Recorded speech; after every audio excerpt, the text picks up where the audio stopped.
High court दे विच 2 साल से practice कर रहे ने। सो ये अपने वकील भाईचारा भी अपने नाल इथों अपने इकट्ठ च शामिल हुए ने। अमित दिया आओ जी। सारे बुजुर्गों नूं, सारी मावां नूं मेरा सत श्री अकाल। मेरे सारे हरियाणा के बुजुर्गों को मेरा प्यार भरा राम राम। बुजुर्गों, मैं आप सबके जितना ज्ञानी या जानकार तो नहीं हूँ, लेकिन आप लोगों को ये सरकार जो हमारे खिलाफ षड्यंत्र रच रही है, हमारे बुजुर्गों को इन्होंने जो रोड पे ला दिया है, उसके बारे में मैं कुछ बताना चाहता हूँ। हमारी जी सीधी सादी कौम है, हम लोग एक दूसरे का किसी हमारे बुजुर्ग लगे हुए हैं, हम भी साथ दे दे, हम भी अपने बुजुर्गों के साथ चल पड़े। हमारी माताएं भी हमारे साथ आ गई। कुछ भाई हैं जिनको थोड़ा सा ज्ञान नहीं है कि जी हम किन चीजों के बारे में लेके क्यों हम रास्तों पे उतरे हुए हैं। मैं आपको सिर्फ एक छोटी सी बात बताना चाहता हूँ। बीजेपी की ही नेत्री, बीजेपी की ही शीर्ष नेता सुषमा स्वराज की स्पीच जो ये शासन में आने से पहले, सत्ता में आने से पहले जो ये भाषण देती थी, उसके बारे में मैं आपको एक बात बताना चाहूंगा।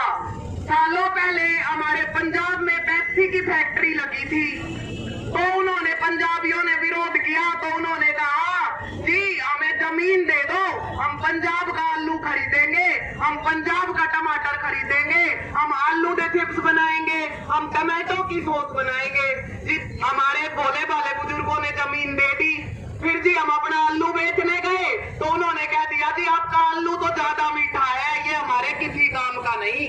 फिर जी हम अपने टमाटर लेके गए, तो कह दिया जी आपका टमाटर तो ज्यादा खट्टा है, हमारे किसी काम का नहीं। जी हमारे भोले भाले बुजुर्ग ठगे गए और बैठ गए। याद रखना, ठग लिया और बिठा दिया। उसके बाद जी आप देख लो पूरे भारत में मैकडोनल्ड की कितनी सारी चैन है, बर्गर किंग की कितनी सारी चैन है, उनमें एक एक में लाखों रुपए की सेल होती है आलू के चिप्स की, लेकिन वो आलू का चिप्स भारत से नहीं लिया जाता। अब हमारे बीच से, आप सबके बीच से ही कुछ बुद्धिजीवी कहते हैं कि वो अलग किस्म का आलू का चिप्स होता है। तो जी हमें बताओ, हम भी वो उगाएंगे, जहाँ डिमांड है वहां पे सप्लाई करेंगे, लेकिन नहीं जी, ये हमारा नहीं लेना। अगर आपको याद हो, चाहे कांग्रेस सरकार हो, चाहे बीजेपी सरकार हो, चाहे किसी की भी सरकार हो, ये भारत के हित में नहीं है। जब तक वोट नहीं मिलता ये हाथ जोड़ के आते हैं। मैं आपको बताऊंगा, इंदिरा गांधी अफगानिस्तान में बाबर की मजार पे जाके हाथ जोड़ती है कि जी हमें माफ कर दो, हमें माफ कर दो, लेकिन भूलो मत सत्ता आपके हाथ में ही है। तो वो कौन से बुजुर्गों को धन्यवाद कर रही थी? जी छोटी सी बात मैं आपको बताना चाहूंगा। सन 2008 में हमारे गेहूं का क्या भाव था? मात्र 1300 रुपए। अब हमारे गेहूं का क्या भाव है? जी हरियाणा पंजाब में 1550 1600 मिल जाएगा, दिल्ली में चले जाओगे ज्यादा से ज्यादा हद मार के 1700 मिल जाएगा। 12 साल कीमत बढ़ी 200-250 रुपए, लेकिन जी दिल्ली में जेबीटी के टीचर 2008 में 35,000 तनख्वाह लेते थे, आज वो 65,000 पे साइन करते हैं, दुगने से ज्यादा हो जाता है। लेकिन किसानों को मात्र 250 रुपए।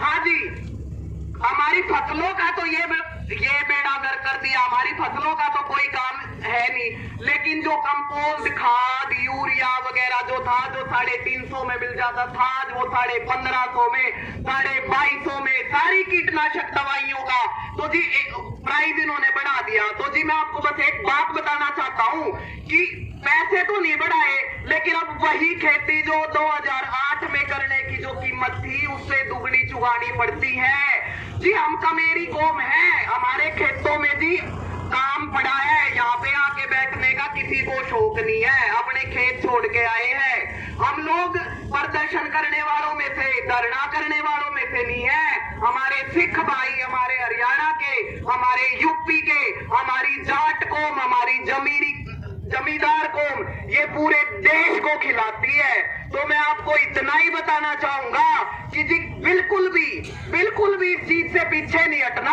अपना हक लेके बैठना है। और अगर किसी को वहम हो तो मैं इतना बताना चाहता हूँ, कौन कहता है आसमां में छेद नहीं हो सकता? कौन कहता है आसमां में छेद नहीं हो सकता?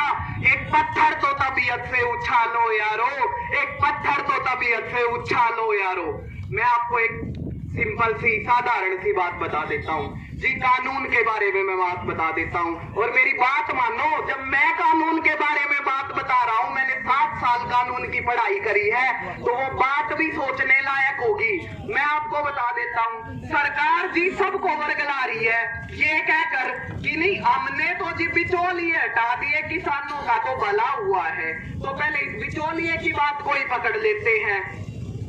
एक सेक्टर अभी भी ऐसा है जिसमें बिचौलिए नहीं है, वो है गन्ने का, शुगर मिल का सेक्टर। उसमें किसानों को 2-2 2.5 साल पैसे नहीं मिलते, किसान धक्के खाते रहते हैं, पर्चियां दे देते हैं, नंबर लगाए रहते हैं। ये कह देते हैं जी पूरे हरियाणा की एक मंडी कर देंगे, पूरे देश की एक मंडी कर देंगे, चाहे कोई कहीं भी बेचो, चाहे कोई कहीं भी बेचो। जी देखो, मैंने कभी खेती नहीं करी, लेकिन मेरे पापा जी, मेरे दादाजी, मैं किसानों के खानदान से हूँ, ये चीज बड़े नजदीक से देखा है। जी मैं हरियाणा के बॉर्डर में रहता हूँ, लेकिन हमने गेहूं और दाल नरेला दिल्ली के बॉर्डर पे ही बेचा है। हमारे पंजाब से भी आजादपुर में सब्जियां और सारे अनाज आते हैं, हिमाचल से, कश्मीर से, सब जगह तक। ये मंडी तो एक ही थी, ये ढकोसला है बस। दूसरी बात बुजुर्गों मैं आपको बताना चाहता हूँ, बिचौलिया हटा देंगे, बिचौलिया हटा देंगे। अरे बिचौलिया तो तुम अपने गवर्नमेंट ऑफिसर्स भरते हो, तो तुम अपना करप्शन हटाओ। और जी हमारी तो एक छोटी सी मांग है कि हमारा किसी भी प्रकार से शोषण ना हो।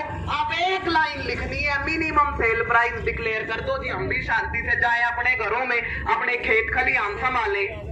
अब मैं आपको सिर्फ इतना बताना चाहूंगा, ये कह रहे हैं, एक बात है, एक चीज में इनको आपत्ति है। अब देखो जी, हम यहाँ पे बैठे हैं, अमित शाह के कानों पे जू नहीं रेंग रही, मोदी के कानों पे जू नहीं रेंग रही, विराट अनुष्का की शादी में बधाई देने के लिए उस आदमी के पास टाइम है।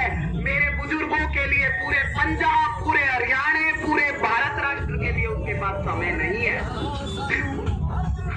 मैं आपको सिर्फ इतना बताना चाहता हूँ, एक छोटी सी बात के हिसाब से, आप कॉर्पोरेट में चला जाएगा जी। अब तो ये शुरू में क्या करेंगे कि महंगी महंगी कीमतों पर खरीद लेंगे, फिर जी ये क्या करेंगे, मान लो सेब बेचने के लिए आए, पेटी में एक सेब खराब मिला, ये पूरी पेटी वापस कर देंगे। जाओ, इन्होंने बड़िए दुकानदार नहीं देख रखे, उनको बेच देंगे जी, नहीं जाओ। किसान अपना मुंह उतार के जा रहा होगा, तभी अपने भाई को बोलेगा जा जा कोड़ियों के भाव बेच देगा, खरीद ले खरीद ले, और वो वहां जाके उससे बिल्कुल सस्ते में खरीद के आ जाएगा। अगर पूरी ट्रॉली में एक गन्ना खराब मिल गया, आपकी पूरी ट्रॉली वापस कर देंगे। ये कॉर्पोरेट तो अपनी फैक्ट्रियों में काम करने वाले लोगों के नहीं होते, हमारे आपके तो जी होंगे क्या।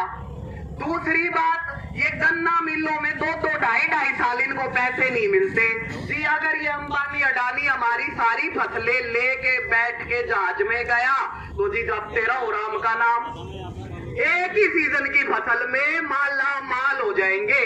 तो मेरे बुजुर्गों, मेरी माताओं, बहनों, पंजाब, हरियाणा, यूपी, सारा देश एक हो गया है, अब की बार पीछे नहीं हटना।